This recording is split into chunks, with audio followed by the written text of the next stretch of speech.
வணக்கங்க. இன்றைக்கி நம்ம ஹெல்தியான ஒரு ஸ்நாக்ஸுங்க எப்படி செய்யுதுன்னு பார்க்க போகிறோம். இதுக்கு தேவையான பொருள் பார்த்திங்கன்னா கேழ்வரகு மாவு 1 கப்பு, நல்லா தூள் பண்ண வெல்லைங்க, நல்லா கட்டி வெல்லம் வந்தது அதை பொடிசு இது மாதிரி தூளாக பண்ணி வச்சுங்க. வேர்க்கடலை வறுத்துட்டு தோல் எடுத்துட்டு இந்த மாதிரி வச்சுருக்கேன். எல்லாமே ஒரே இதுவில் அளந்து வச்சுருக்குறதுங்க.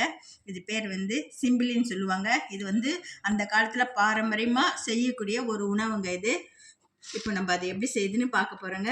இப்போ முதல்ல நம்ம இந்த கேழ்வரகு மாவை ஒரு பாத்திரத்தில் போட்டு நம்ம ரொட்டிக்கு பிசைஞ்சு எடுத்துக்கலாம். இது கொஞ்சமாக உப்பு சேர்த்திங்க.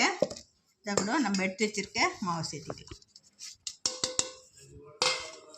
ரொம்ப நல்லா இது மாதிரி கலந்து விட்டுட்டு தண்ணி ஊற்றக்கூடாதுங்க. கொஞ்சம் கொஞ்சமாக தெளித்து நம்ம அப்படியே பிசைஞ்சிட்டு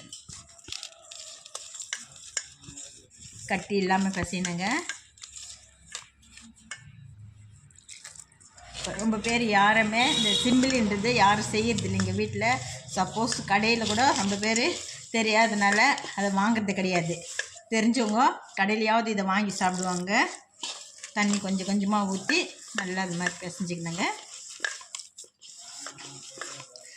அந்த காலத்துலலாம் இது ஒரு உரல் இருக்குங்க, அதில் போட்டு இடித்து எடுப்பாங்க ஒரு மாவு ரொட்டி செஞ்சு. இப்போ அந்த உரலெல்லாம் கிடையாது. அதனால் நம்ம மிக்சியில் தான் போட்டு இதை தூள் பண்ணி எடுக்க போகிறோம் ரொட்டி செஞ்சு. இப்போ இந்த அளவுக்கு நல்லா பிசைஞ்சிங்க. கொஞ்சம் லூஸாக இருக்கணும், ரொம்ப டைட்டெல்லாம் வேணாம். இந்த அளவுக்கு லூஸுன்ற போதுங்க. தோசை கல் வச்சு அது மேலே நம்ம இதை ரொட்டி செஞ்சு எடுத்துக்கலாம்.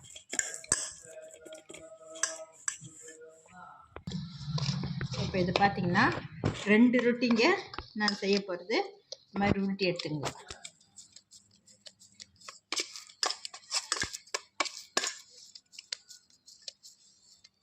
உங்களுக்கு இன்னும் அதிகமாக வேணும்னா நீங்கள் நிறைய மாவு போட்டு அது தகுந்த மாதிரி வெல்லம் வேர்க்கடலைங்க அதிகமாக சேர்த்திங்க. இப்போ நம்ம முதல்ல ரொட்டி சுட்டுக்கலாம். ஒரு தோசைக்கல் வச்சுங்க. தோசைக்கல் நல்லா சூடான பிறகு கொஞ்சமாக ஒரு ட்ராப்ஸ் எண்ணெய் விட்டுங்க. எண்ணெய் விட்டுட்டு உங்கள்கிட்ட இந்த மாதிரி தோசை தேய்க்கிறதுக்கு எதாவது வெங்காயம் கட் பண்ணி வச்சுருந்தா இல்லை வேறு ஏதாவது வச்சுருந்தா கூட இந்த மாதிரி தேய்ச்சிக்கங்க. தேய்ச்சிட்டு இப்போ நம்ம எடுத்து வச்சுருக்க உருண்டை எடுத்து இதில் வச்சுக்கலாங்க. வச்சுக்கிட்டு நம்ம இதை இப்படி கையாலேயே தட்டிக்கலாங்க. சிலர் வாழை இலை இந்த மாதிரி வச்சு தட்டுவாங்க, சிலர் பிளாஸ்டிக் கவர் வச்சு தட்டுவாங்க. நம்ம கையிலே அது மாதிரி கையில் தண்ணி நினச்சிக்கோங்க, அப்போ தான் கையில் ஒட்டாமல் இருக்கும். இது அழகாக ஷேப்பாக வரணும்லாம் கிடையாதுங்க. நம்ம இதை ரொட்டி வந்த பிறகு சின்ன சின்ன துண்டாக பிச்சு போட போகிறோம். அதனால் எந்த ஷேப் இருந்தாலும் பரவாயில்ல, நல்லா கொஞ்சம் மெலிசாக வர மாதிரி தட்டிக்குங்க.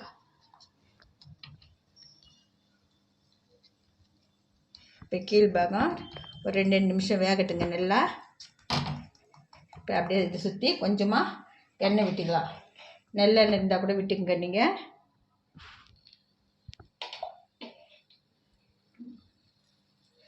ரொட்டி கொஞ்சம் நல்லா வேகணுங்க. வேகாமல் எடுத்துட்டா மாவாக இருக்கும். அதனால் ஒரு 2 நிமிஷம் கீழ்ப்பக்கம் வேகட்டும். 2 நிமிஷம் ஆயிடுச்சுங்க. கீழ்ப்பக்கம் நல்லா வெந்துட்டு இருக்கோம். இப்போ நம்ம ஃபஸ்ட்டு போட்டதுக்கு இப்போ பார்த்திங்கன்னா எல்லாம் கலர் மாறி இருக்கு பாருங்க. இப்போ இதை திருப்பி போட்டுக்கலாங்க.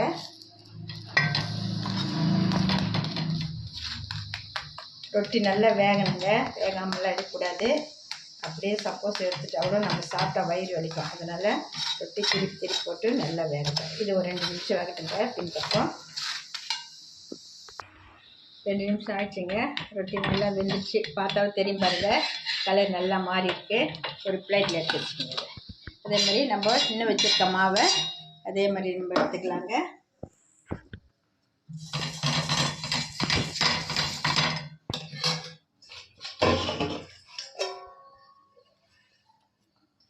அதே மாதிரி ஒரு முறை வெங்காயத்தில் தேய்ச்சிட்டு நம்ம தண்ணி போட்டு இதே மாதிரி நம்ம ரொட்டி தட்டிடலாங்க. இதில் ரொட்டி சுட்டாச்சுங்க. சுட்ட பிறகு சூடான பிறகு இந்த மாதிரி சின்ன சின்னதாக குட்டி குட்டி பீஸாக கட் பண்ணிச்சிங்க. அப்படி தான் மிக்சியில் அரையும். இதே தாங்க அந்த காலத்துலலாம் உரல் உலக்குன்னு இருக்கும், அதில் போட்டு இடித்து செய்வாங்க. இப்போ நம்ம அதெல்லாம் இல்லாதனால மிக்சியில் போட்டு செய்கிறோம். நம்ம எடுத்து வச்சுருக்க வேர்க்கடலையை ஒரு மிக்சி ஜாரில் சேர்த்துக்கலாங்க. இதில் 2 ஏலக்காய் போட்டிருக்கேன். இது முதல்ல ஒரு சுற்றி எடுத்துக்கலாம். இப்போ வந்து நம்ம மொத்தமாக அரைக்கலைங்க, சும்மா லைட்டாக ஒரு சுற்றி எடுத்துருக்கோம். இதில் வந்து அதை மாதிரி எடுத்துகிட்ட பிறகு நம்ம எடுத்து வச்சுருக்க வெல்லம் சேர்த்துக்கலாம். இப்போ இதை வச்சு ஒரு சுற்றிக்கலாம். இப்போ இந்த அளவுக்கு நம்ம ஒரு சுற்றி எடுத்து வச்சுங்க. ரொம்ப மாவெல்லாம் அரைக்கக்கூடாது, இந்த அளவுக்கு இருந்தால் போதும். இப்போ வந்து இது ஒரு பாத்திரத்தில் மாற்றிக்கலாம். இப்போ அதுலேயே வந்து மிக்ஸி ஜாரில் நம்ம உதிர்த்து வச்சுருக்கீங்களா பீஸாக அதை வந்து இந்த ரொட்டியை சேர்த்து அரைச்சிக்கலாம். ரொட்டி இந்த அளவுக்கு அரைச்சாச்சுங்க. நம்ம வேர்க்கடலை வெல்லம் அரைச்சி வச்சுருக்கீங்களா அதை இதில் சேர்த்து ஒரு சுற்றி எடுத்துக்கலாம்.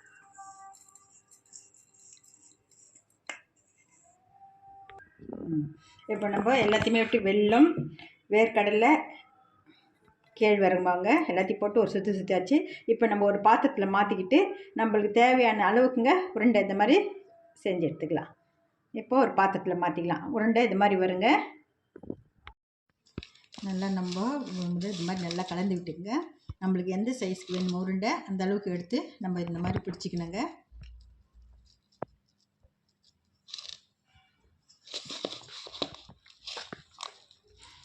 சின்ன பசங்க, பெரியவங்க, வயசானவங்க எல்லாருமே விரும்பி சாப்பிடுவாங்க. இந்த மாதிரி செஞ்சால் நம்ம வந்து அடிக்கடி வீட்டில் இது மாதிரி எல்லாம் செய்யறதே கிடையாது.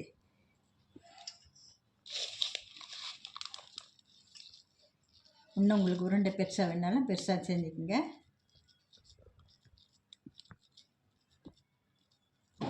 இதில் சேர்த்துருக்க பொருள் பார்த்திங்கன்னா வேர்க்கடலை, வெல்லம், கேழ்வரகு மாவுங்க.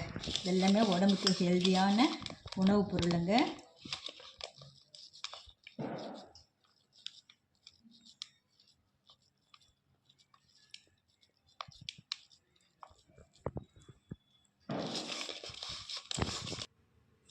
பார்த்தீங்கன்னா ஹெல்தியான கேழ்வரகு, வேர்க்கடலை, கேழ்வரகு மாவு சேர்ந்து செய்யக்கூடிய சிம்பிளிங்க. இது உடம்புக்கு ரொம்பவே ஹெல்தியானதுங்க.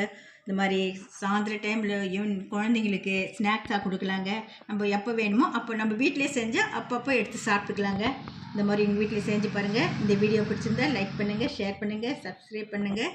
நன்றிங்க.